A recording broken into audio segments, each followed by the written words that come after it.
Hi friends, మీకు ఈ video నచ్చినట్లయితే లైక్ చేయండి, సబ్స్క్రైబ్ చేయండి. రాజు దగ్గరికి వాళ్ళ నాన్నమ్మ గారు వచ్చి కావ్యని ఇంటికి తీసుకొని రారా అని చెప్పేసి అడుగుతూ ఉంటుంది. ఆ మాటలు వినగానే అక్కడున్న రాజు అయితే, లేదు నానమ్మ, నేను తీసుకొని రాలేను. మా అమ్మని ఈ పరిస్థితుల్లో తీసుకువచ్చిన ఆడదాన్ని నేను ఈ జన్మలో క్షమించను. అలాగే కావ్యను ఇంటికి తీసుకురావడం అయితే జరగదు అని చెప్పేసి అంటూ ఉంటాడు.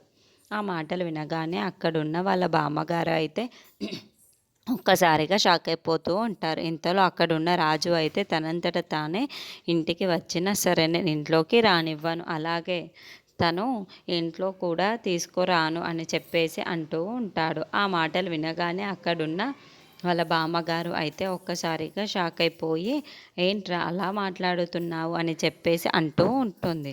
ఆ మాటలు వినగానే అక్కడున్న రాజు అయితే, అవును బామ్మ, మా అమ్మని ఈ పరిస్థితికి తీసుకొని వచ్చిన ఆడదాన్ని ఈ జన్మలో క్షమించలేను.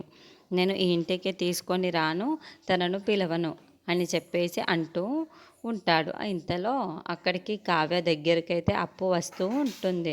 అక్క, ఇంటికి రా అక్క అని చెప్పేసి పిలుస్తూ ఉంటుంది.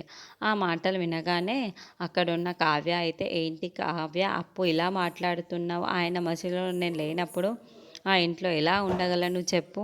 నేను ఇక ఒంటరి జీవితాన్నే గడపాలనుకుంటున్నాను, ఒంటరిగానే బ్రతకాలనుకుంటున్నాను అని చెప్పేసి అంటూ ఉంటుంది.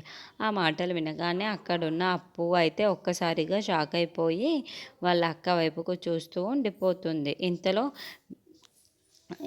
అపర్ణ రావడంతో ఇంట్లో ఉన్న వాళ్ళందరూ కూడా చాలా సంతోషిస్తూ ఉంటారు.